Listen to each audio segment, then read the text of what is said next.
بسم الله الرحمن الرحيم. بسم الله الرحمن الرحيم. الحمد لله رب العالمين والعاقبة للمتقين والصلاة والسلام على أشرف الخلق والمرسلين وعلى آله وأصحابه وأتباعه أجمعين. أما بعد.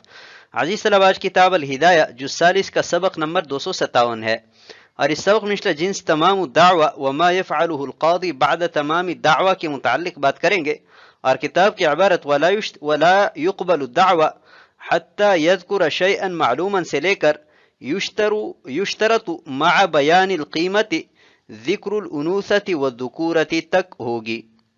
تو آتے ہیں فصول کی طرف، جن سے تمام الدعوہ وما يفعله القاضی بعد تمام الدعوہ۔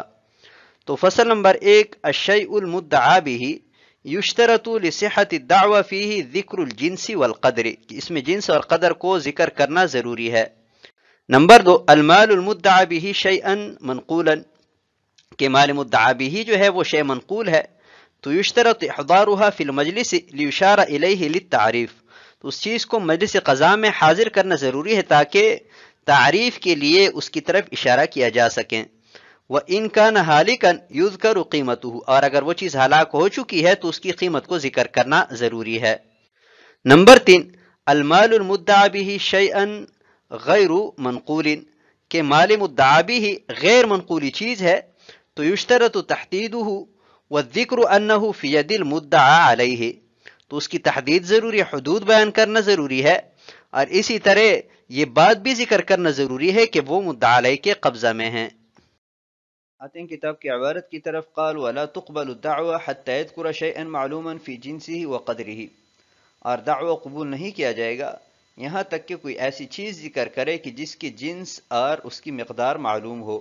لأن فائدۃ الدعوہ الالزام، اس لیے کہ دعویٰ کا فائدہ لازم کرنا ہے، بواسطۃ اقامت الحجت، حجت کو قائم کرنے کے واسطے سے، والالزام فی المجہول لا يتحقق، اور مجہول چیز میں لازم کرنا متحقق نہیں ہوتا۔ قال فإن كان عینا فی ید المدعا علیہ، پھر اگر مدعا علیہ کے قبضہ میں عین کوئی چیز ہو، کلف احضارها، تو اسے اس چیز کو حاضر کرنے کا مکلف بنایا جائے گا، لیشیر الیہا بالدعوہ، تاکہ اس کی طرف دعویٰ کرتے وقت اشارہ کریں۔ وکذا فی الشہادۃ والاستحلاف، اور اسی طرح گواہی اور قسم لینے میں۔ لأن الاعلام باقصى ما يمكن شرط، اس لیے کہ ممکن حد تک سب سے اعلیٰ طریقے سے خبر دینا یہ شرط ہے۔ وذلك بالاشارۃ فی المنقول، اور یہ مقصد حاصل ہوگا منقولی چیز میں اشارہ کرنے سے۔ لأن النقل ممکن، اس لیے کہ نقل کرنا ممکن ہے، والاشارۃ ابلغ فی التعریف، اور پہچان کروانے میں اشارہ زیادہ بلیغ ہے۔ وتعلق بالدعوى وجوب الحضور، اور دعویٰ کے ساتھ مدعا علیہ کا حاضر ہونا بھی واجب ہوگا۔ قال ولا تقبل الدعوى، تو سب سے پہلے اس عبارت کو واضح کرتے ہیں اور اس کے بعد انشاءاللہ اگلی عبارت کی طرف جائیں گے۔ تو اس عبارت میں ذکر کردہ مسئلہ یہ ہے کہ مدعی جب دعویٰ کرے تو اس کے دعویٰ کے قبول ہونے کے لیے اور اس کے صحیح ہونے کے لیے چند شرائط ہے۔ انہوں میں سے ایک شرط یہ ہے کہ یہ دعویٰ مجلس قضا میں ہو، جیسا کہ ہم نے اصول میں بیان کیا۔ دوسری شرط یہ ہے کہ مدعی ایسی چیز ذکر کریں کہ جس کی جنس معلوم ہو اور مقدار معلوم ہو۔ جنس مثلا گاڑی ہے، موبائل ہے، جانور ہے، گندم ہے، پیسے ہیں، کیا ہے، تو جنس ذکر کرنا ضروری ہے، اور جو جنس ذکر کی ہے اس کی مقدار بھی معلوم ہو۔ مثلا دراہم و اردنانیر کا تذکرہ کیا ہے تو 1000 ہے یا 2000 ہے یا 5000 ہے، گندم ہے تو 1 من ہے یا 20 من ہے، تو مقدار بھی ذکر کرنا ضروری ہے۔ لأن فائدۃ الدعوى الالزام، یہاں سے صاحب ہدایہ وجہ اور دلیل بیان کر رہے ہیں کہ دعویٰ کا فائدہ اور مقصد مدعا علیہ پر مدعی کے لیے حق کو لازم کرنا ہے حجت قائم کرنے کے واسطے سے، یعنی مدعی حجت قائم کرے گا، بینہ پیش کرے گا، یا مدعا علیہ کی طرف سے اگر اقرار ہو یا قسم سے انکار ہو، تو ان حجج کے واسطے مدعی کے لیے مدعا علیہ پر کسی چیز کو لازم کرنا یہ دعوے کا فائدہ اور مقصد ہے۔ اور مجہول چیز میں حق کو لازم کیا جائے یہ ممکن نہیں ہے. تو اس وجہ سے شرط لگائی گئی کہ مدعی جس چیز کا دعویٰ کرتا ہے اس کی جنس بھی معلوم ہو اور مقدار بھی معلوم ہو. قال فإن كان عينا في يد المدعى عليه، مدعی نے دعویٰ کیا تو دعویٰ کرنے کے نتیجے میں مدعی علیہ پر چند چیزیں لازم ہے. ایک تو یہ کہ وہ خود مجلس قضا میں حاضر ہو. دوسری چیز اس پر یہ لازم ہے کہ جس چیز کا اس پر دعویٰ ہو رہا ہے اگر وہ منقولات کے قبیل میں سے ہیں تو اسے حاضر کرنا ضروری ہے، اور اگر عقار ہے یا ذمہ میں کوئی چیز ہے تو اسے حاضر کرنا ضروری نہیں. اس پر انشاءاللہ بحث آئے گی. تو مدعی علیہ کو مکلف بنایا جائے گا کہ عین مدعا بھی آپ مجلس قضا میں حاضر کریں. اور حاضر کرنے کا فائدہ یہ ہوگا کہ مدعی علیہ جب قسم کھائے گا تو اس صورت میں اس عین کی طرف اشارہ کرے گا، یا مدعی کی طرف سے گواہ جب گواہی دیں گے تو وہ اس عین کی طرف اشارہ کریں گے. وَكَذَا فِي الشَّهَادَةِ وَالْإِسْتِحْلَافِ، اسے ہم نے پہلے بیان کیا کہ گواہی میں بھی عین منقولہ کی طرف اشارہ کرے گا گواہ، اور قسم اٹھانے کی صورت میں بھی مدعی علیہ عین منقولہ کی طرف اشارہ کریں. لأن الإعلام بأقصى ما يمكن شرط، اس لیے کہ ممکنہ حد تک پہچان میں مبالغہ کرنا یہ شرط ہے تاکہ خوب سے خوب تر پہچان ہو سکیں، اور یہ منقولی اشیاء میں اشارے سے ہی ہو سکتا ہے کہ اگر کوئی منقولی چیز ہے اسے نقل کرنا ممکن ہے تو مجلس قضا میں اسے پیش کیا جائے تاکہ گواہ اس کی طرف اشارہ کریں اور پہچان ہو، یا مدعی علیہ اس کی طرف اشارہ کرے قسم اٹھاتے وقت اور خوب پہچان ہو. والاشارۃ ابلغ فی التعریف، صاحب ہدایہ فرماتے ہیں کہ پہچان کروانے میں شریعت مطہرہ نے اشارہ کو بڑی اہمیت دی ہے. اس کی وجہ سے خوب پہچان حاصل ہو جاتی ہے، یہاں تک کہ شریعت مطہرہ نے اشارہ کو وضع ید کے درجہ میں رکھا ہے. یعنی ایک شخص کسی چیز کی طرف اشارہ کر کے دعویٰ کرتا ہے، گواہی دیتا ہے یا قسم اٹھاتا ہے، اور دوسرا شخص اسے عین پر ہاتھ رکھ کے یہ کام کرتا ہے تو دونوں برابر ہے. وَيَتَعَلَّقُ بِالدَّعْوَى وُجُوبُ الْحُضُورِ، صاحب ہدایہ فرماتے ہیں کہ مدعی کی طرف سے جب دعویٰ ہوا تو چند کام مدعی علیہ کے ذمہ واجب اور لازم ہوئے. ان میں سے ایک کام تو یہ تھا کہ عین مدعا اگر منقولی اشیاء میں سے ہے تو وہ مجلس قضا میں پیش کرے گا.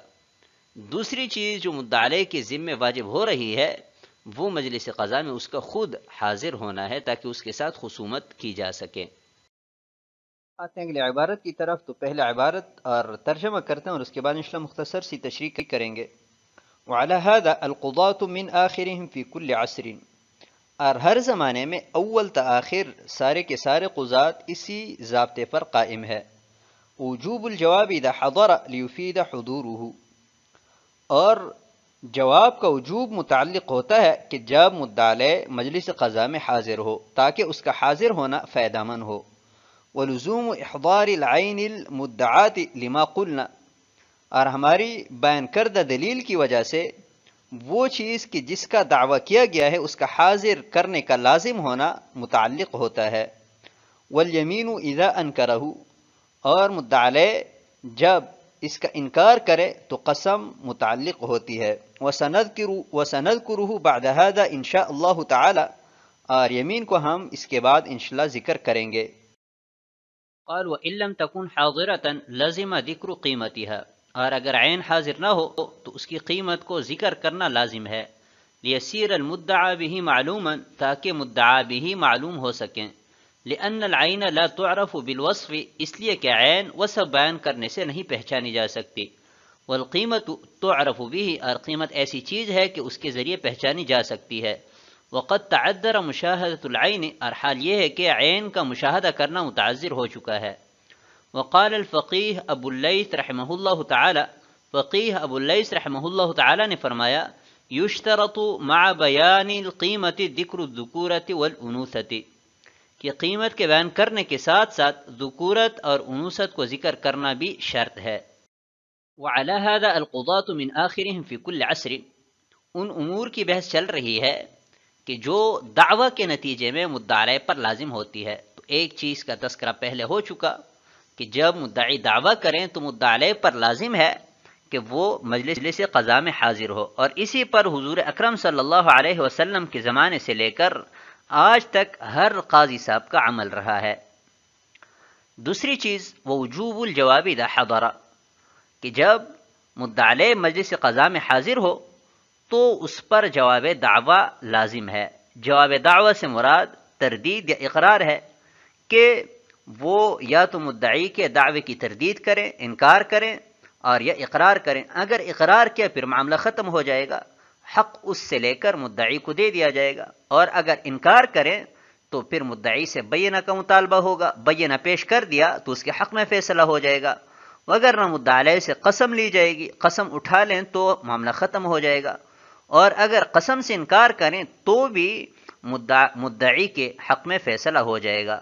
یفید حضورہ، صاحب ہدایہ فرماتے ہیں کہ جب حاضر ہو جائے اس کے بعد جواب دعویٰ اس پر اس لیے لازم ہے تاکہ اس کے حاضر ہونے کا کوئی فائدہ ہو، مقدمہ آگے چلایا جا سکے. ولزوم احضار العین المدعا، مدعی نے جس عین کا دعویٰ کیا ہے، مثلا گاڑی کا دعویٰ کیا ہے، تو ابھی مدعا علیہ پر دعوے کے نتیجے میں یہ لازم ہوگا کہ وہ گاڑی مجلس قضا میں حاضر کریں تاکہ گواہی دیتے وقت یا قسم اٹھاتے وقت گاڑی کی طرف اشارہ کیا جا سکے تاکہ اچھی طرح سے پہچان ہو، اور اس پر پہلے بحث ہو چکی ہے. والیمین اذا انکرہ، چھوٹی چیز جو ہے وہ یمین ہے.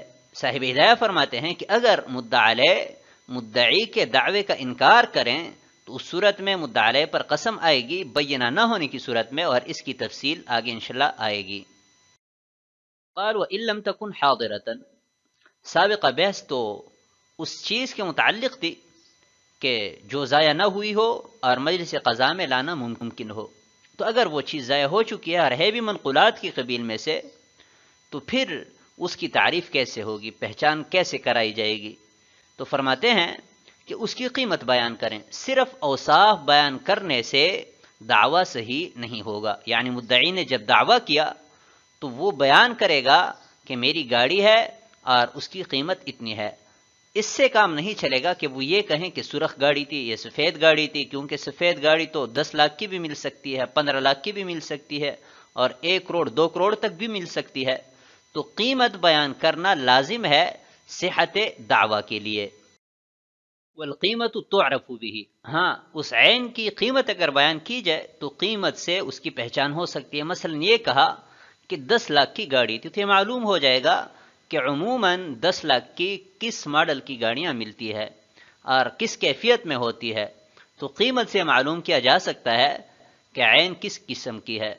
تو اس لیے صحت دعویٰ کے لیے قیمت بیان کرنے کو لازم قرار دیا گیا.